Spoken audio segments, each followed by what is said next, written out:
Alright, so this is just my rough block out. Obviously it's nothing too fascinating at this point, but at least it gives me an idea of where the light is coming from, a rough idea of where the shape is, what the shape is I'm trying to achieve. Alright, so there's two things. Either we can just merge all of this down, or we can create a new group.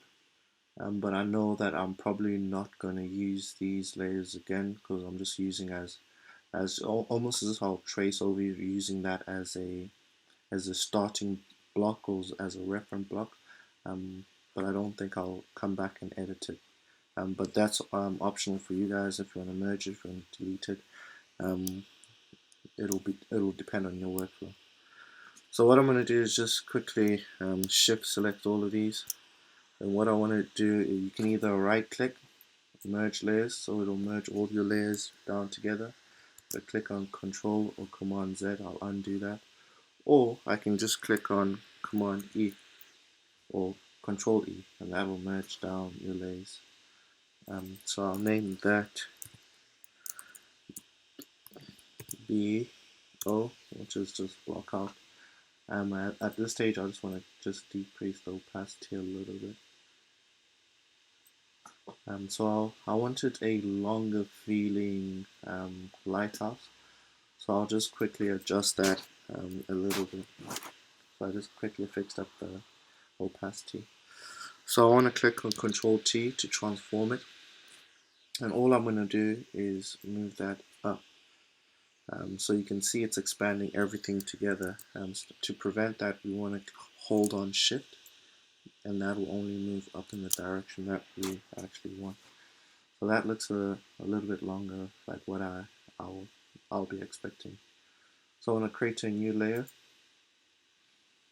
and the next one I'll still name it base, because now I'll start to add a little bit more of the detail. Bearing in mind I still have my reference images that I still want to go through, so I do make it a habit to constantly flick back and forth between your reference image and the actual image. Alright, so I'll just hide that.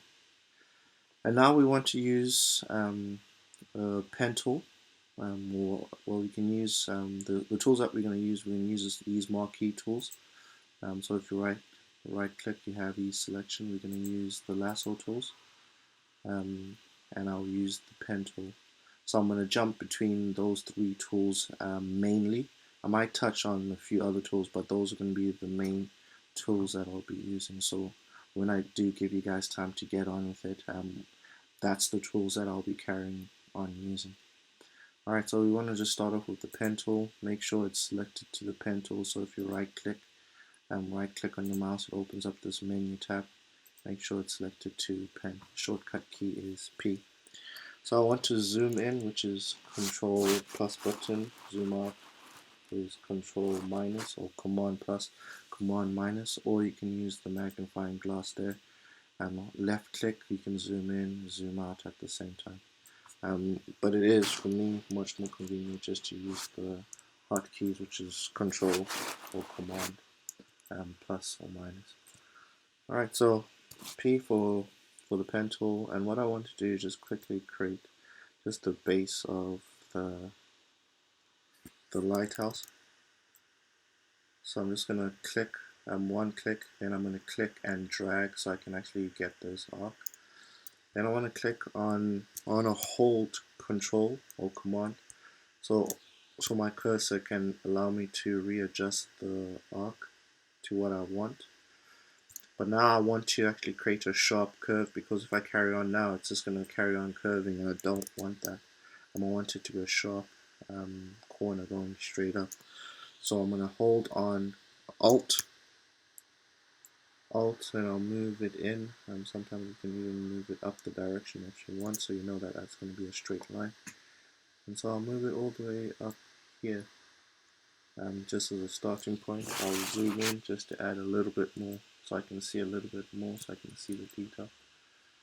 Alright, so I'm just going to quickly continue adding my base shape.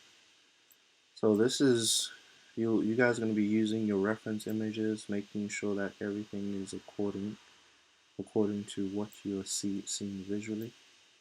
But for me, I kind of have it in my mind what I want to do. So I want to hold on Control just to make that arc a little bit less prominent, and I'll click again so it's a little bit tamed, and I'll carry on with my selection. Right. It still doesn't have to be perfect at this time. This is still you just developing your idea and concept, because you can always re-edit these keys later on. So this is a bit off, so what I want to do is just move that individual pointer a little bit in. So I'm going to hold Command or Control, tap on it once, and you'll see that it's changed those markers or those handles, and they were blue, they've turned into white now. So it means that now it's blue, that is active, that is selected. So I'm going to hold on Control, and I'm just going to move it to where I want to move it to, and I'll do the same for any other marker that I'm not too comfortable with.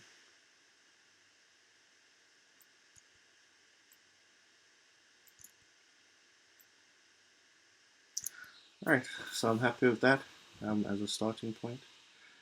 Now I want to convert this this tool here into a selection. The way that I'm going to do it is right click, and I want to find this tab where it says make selection. So it's going to give you another pop-up. So it's going to tell you the feather. So when you color it in, it's either going to feather the edges or it's going to give you a hard edge. So 0 gives you a hard edge, and any other numbers in it, any other values gives you a feathered edge. So I'll just keep it as that, keep all the settings as it is, and I'll confirm that's all okay.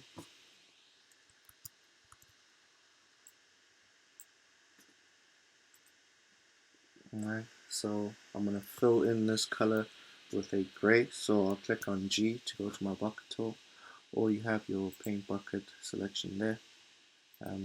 Select that, and you just tap in the color. So that's a little bit light for me, so I'll make that a little bit darker. Alright, so I think that's a good starting point, so that's a good gray.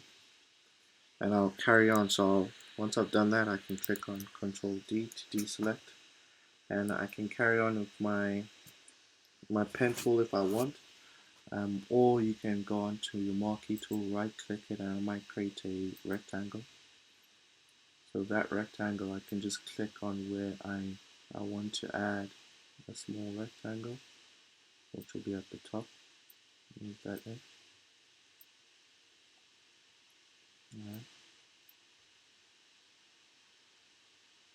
So I'll probably leave it somewhere there, and I can fill that in as well, which is G. I'm doing that all on the same layer. It gives us this white line here, and that's just because it's interfering.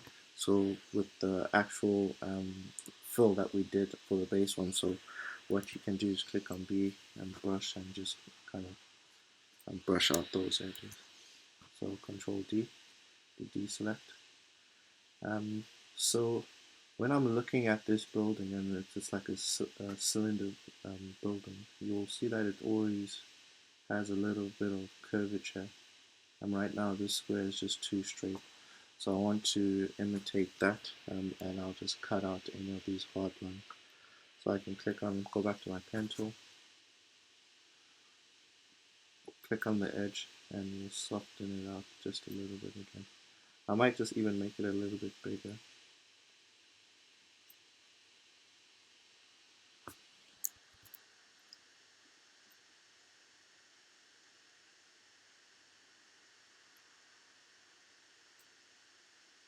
Alright, it doesn't have to be as detailed, but I just feel like I'll just go in there.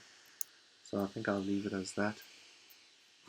Then what I'll do is just connect this up, repeat the process of making it a selection.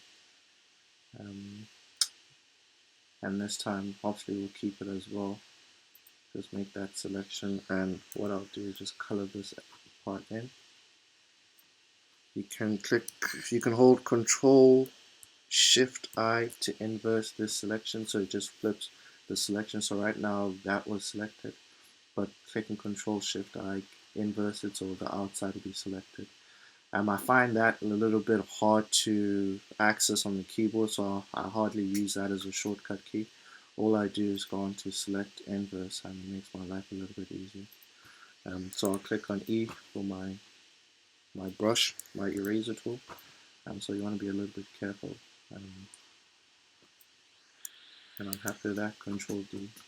So if I hide that, that cylinder's coming on a little bit better. What I would say is that the lines aren't really flowing as much on this side. So we'll probably use another tool, which is this lasso tool. So if I right click, you have your polygonal tool, lasso tool, magnetic tool. What we're going to use is this polygonal lasso tool. So what I want to do is just click on the next selection, and I know that I want to get rid of this section here. So I'll click and bring it all the way down again so I can make sure that it's only selected there. Now I'll click on erase and I can take that section out, Control D, and it's looking a little bit better. So what I'm going to do, I'm going to use a combination of the pen tool, which we've used, which is P for short, to draw more of these geometric organic forms. I'll hold on Alt if I want to make the edge a little bit sharper. So it actually gives me a little bit more rooms. Now that you have all these blue, it means that this whole shell is selected. If I want to make sure I can only modify or manipulate one of these handles, I'll hold on Shift or hold on Control or Command. Tap on the selected, now only one is selected. So now as I hold on Command or Shift or Control, now I can manipulate that individual handle. And I can do the same. So if I want to manipulate that one, but now I want to play around with the curve, I'll Shift select this marker and I'll move around the curve there. So that gives us a little bit more detail, a little bit more control. So you guys will have to kind of play around with this to see what works best for you. I'll just delete that because we don't need that. The next tool I'll use is my polygonal tool or my lasso tools. So we have one which gives us our hard edges, creating it. So if you want to do like a square form or something with hard edges or man-made like a building, we'll use some of these hard edges. Or if you want to just have some jagged rocks, you can still do that. That's very stylized to be honest, but you can still do it. Enter out to confirm it. Command D to deselect. Or I can right click and use the second lasso tool, which is the one where we can actually hold and we can actually draw organic shapes and forms. So this will be nice if you're doing water to create some water ripples, and it can give you a little bit of shimmer if you paint over that. And if you're creating like a horizon or a mountainous area and you don't want to just be too rough, you can do that still.